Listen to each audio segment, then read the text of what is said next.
It has been a bizarre litany of quarterbacks since Andrew Luck abruptly retired just before the 2019 season. They have gone from Jacoby Brissett to Phillip Rivers to Carson Wentz and now to Matt Ryan. Ryan is a former MVP winner. Ryan has been a mainstay. And Ryan, I've asked him this question on multiple occasions the past couple of years.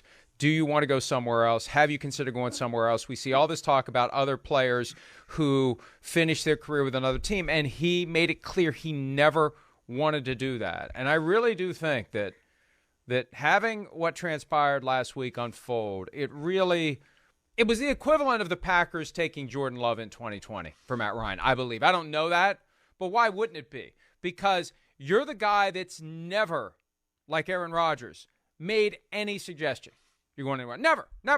If anything, I want to stay here. I want to be here. And you're playing well enough to continue to stay. And then all of a sudden, you know what? We think we can do better. And you realize that no matter how much loyalty you show to them, they only show it to you as long as they want you around. And if they think they can get someone better, and that's always true at every position. But franchise quarterback's different. And the moment that needle flips in the other direction, I think that's when the relationship falls apart. And kudos to the Falcons for recognizing they needed to do it instead of having a bridge year where Ryan's there and they do it next year when they may have a better option. Because, Mike, what are they going to do now? You're right. Marcus Mariota is not the answer. So what are they going to do? Are they going to pounce on somebody in the draft? Well, anyone drafting after them that wants a quarterback knows, well, you better jump the Falcons if you want that quarterback that you have your eyes on, because they're probably going to be looking very seriously at a quarterback come late April. There aren't many other veterans out there. Mariota's got the connection to Arthur Smith from their mutual time together with the Titans, so it makes sense. But, yeah, this is weird. Their plan was get Deshaun Watson, and then when they don't get Deshaun Watson, their plan is give up the bird in the hand with nothing in the bush. Well, I mean, listen, this is what happens when there's four teams after one quarterback.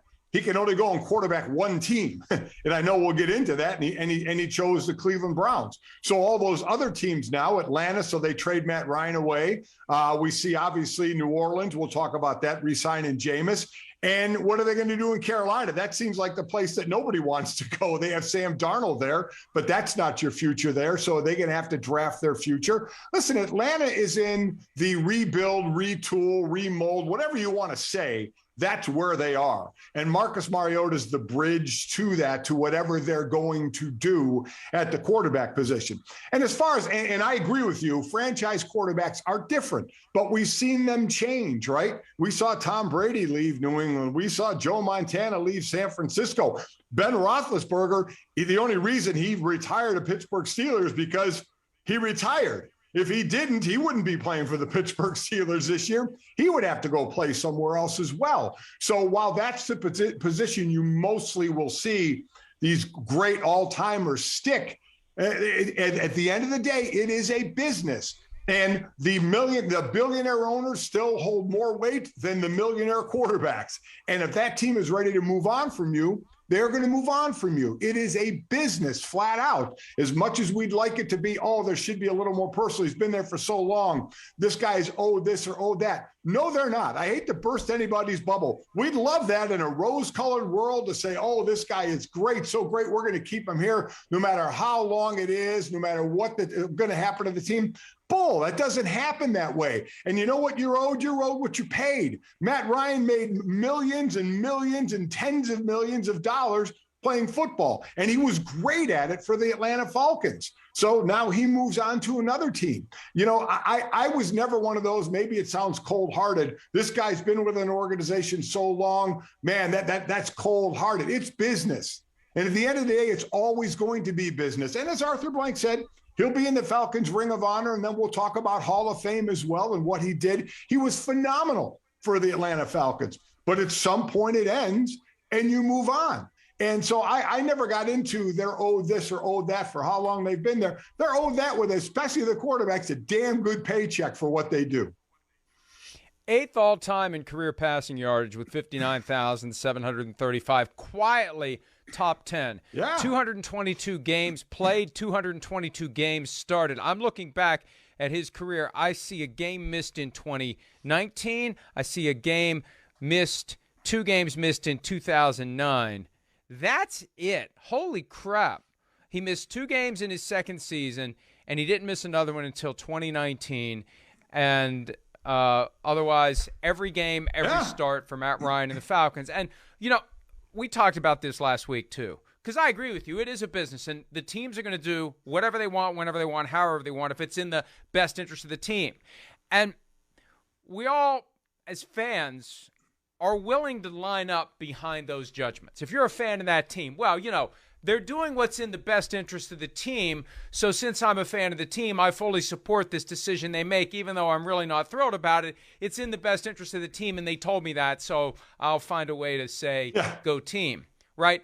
But, folks, this is a prime example of why people need to be a little more flexible and understanding when the player makes a decision that's in the best interest of the player. Right. Because there is no two-way street when it comes to loyalty. They want it from you until they're done with you. And maybe if you detect that the loyalty has evaporated, or you just see a better opportunity. And frankly, how are the Colts not a better opportunity right now than the Falcons? I mean, Ryan has been dealing with crap since Super Bowl 51. And, you know, they have not been competitive. And he still continues to play at a high level. They just haven't had the team around him. And the Colts are a much better team. Now, of course, it's probably better to be in the NFC than the AFC right now. Right. But still, it's a great position, relatively speaking, as to the current abilities of the two teams. And hey, if this was instigated by him in any way, shape, or form, if he was in any way responsible for this, that's his prerogative, because the team does it when it's right for them, and they were going to go get Deshaun Watson, and now Ryan says, I'm going to do what's right for me. I'm going to go play for the Colts. Listen, and if that's the best thing, is if it can work out amicably, right? If Matt Ryan saw the writing on the wall, they're trying to get Deshaun Watson, my time here is done. And did he say, all right, okay, I want to go to the Colts? Because you heard Baker Mayfield say he wanted to go to the Colts. Well, he didn't go into the Colts. So maybe they worked it out for them. And that's the best thing you can hope for, is when you're divorcing, can it be amicable? You know, where both sides can somehow shake hands and walk away. There'll always be some hard feelings, because especially for a guy like Matt Ryan, as great a player as he was and still is, in my opinion, you know, you probably do want to just play for one organization the whole time. But he's smart enough to see the writing was probably on the wall. And I agree with you, probably helped maneuver this thing. And I think it's without question, he's on a better team. But you're right, he is in a stacked AFC.